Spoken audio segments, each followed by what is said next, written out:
Assalamualaikum warahmatullahi wabarakatuh. Perkenalkan, nama saya Faradila Oktavia, NIM 180141491.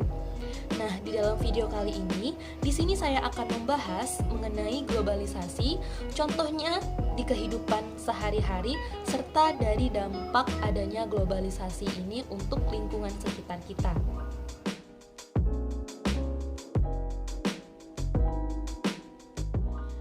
Globalisasi ini adalah tersebar luasnya pengaruh ilmu pengetahuan dan kebudayaan yang ada di setiap penjuru dunia ke penjuru dunia yang lainnya, sehingga tidak jelas lagi batasan-batasan yang jelas dari suatu negara tersebut.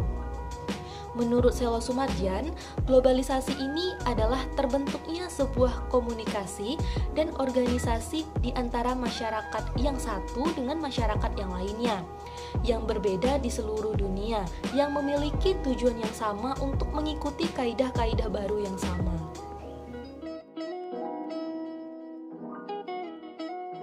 Globalisasi ini muncul karena adanya perkembangan ilmu pengetahuan dan akal yang dimiliki oleh manusia, sehingga membuat teknologi ini dari tahun ke tahun semakin maju.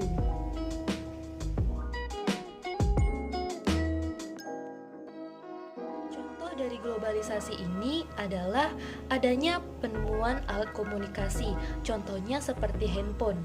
Nah, handphone ini biasa kita gunakan dalam kehidupan kita sehari-hari. Dengan adanya penemuan alat komunikasi berupa handphone ini bisa memudahkan kita untuk berkomunikasi secara cepat. Nah, jika dulu kita hanya bisa mengirim pesan melalui SMS dengan kata-kata yang terbatas dan menggunakan pulsa yang cukup mahal, sekarang kita bisa menggunakan aplikasi berbalas chat, contohnya seperti WhatsApp. Bahkan jika awalnya kita hanya bisa berkirim pesan dengan satu orang, sekarang kita bisa berkirim pesan dengan banyak orang melalui fasilitas grup yang sudah disediakan oleh aplikasi tersebut. Jika dulu kita hanya bisa bertelepon menggunakan telepon umum atau telepon lainnya, sekarang kita bisa bervideo call bertatap muka melalui handphone dengan aplikasi yang sudah disediakan tersebut.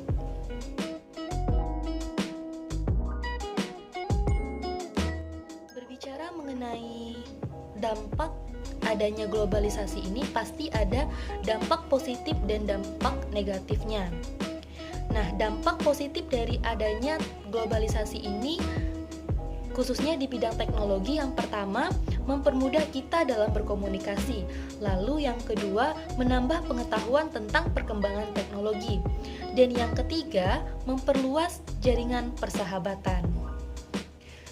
Dampak negatif dari adanya penggunaan handphone ini saya rasa sangat berpengaruh terhadap anak usia dini.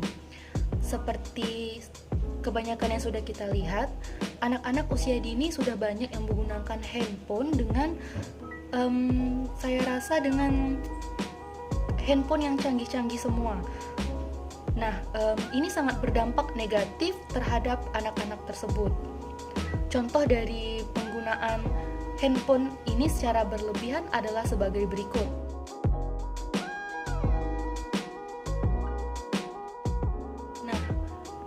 Setelah kita melihat gambar tersebut, saya rasa ada beberapa dampak negatif dari penggunaan handphone secara berlebihan terhadap anak usia dini.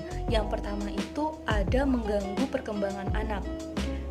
Nah, dengan adanya penggunaan handphone secara berlebihan tanpa ada pantauan orang tua, menurut saya anak-anak menjadi malas belajar, sehingga membuat anak-anak tersebut hanya terfokus kepada handphone, bermain handphone setiap hari, sehingga untuk mengerjakan tugas-tugas yang lainnya atau mengerjakan PR yang diberikan oleh guru di sekolah itu sudah malas.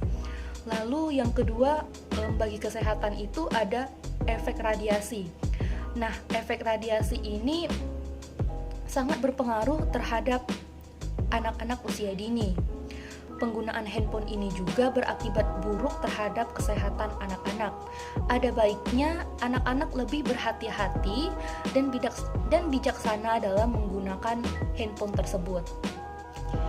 Ketiga, rawan terhadap tindakan kejahatan. Ingat ya teman-teman semua, anak-anak merupakan target utama dari tindakan kejahatan saat ini. Yang keempat, sangat mempengaruhi sikap dan perilaku anak-anak.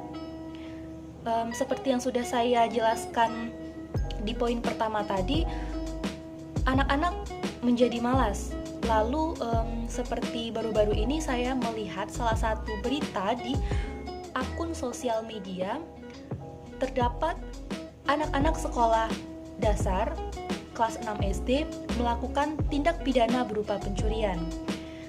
Nah, polisi bertanya, dari mana mereka belajar melakukan pencurian tersebut? Mereka menjawab, menonton di salah satu sosial media, tutorial melakukan pencurian di salah satu akun media sosial. Nah, menurut saya di sini sangat penting sekali peran orang tua untuk memantau anaknya dalam penggunaan handphone tersebut. Nah, orang tua bisa membatasi anak-anaknya menggunakan handphone tersebut. Tidak setiap saat diberikan handphone tersebut untuk menghibur anak-anak itu. Menghibur anak-anak ini bisa menggunakan berbagai cara lain, bukan dengan handphone saja. Bisa mengajak mereka berekreasi, jalan-jalan ke pantai atau ke kebun binatang, serta lain-lainnya. Terima kasih, mungkin hanya itu yang dapat saya sampaikan. Lebih dan kurangnya saya mohon maaf. Wassalamualaikum warahmatullahi wabarakatuh.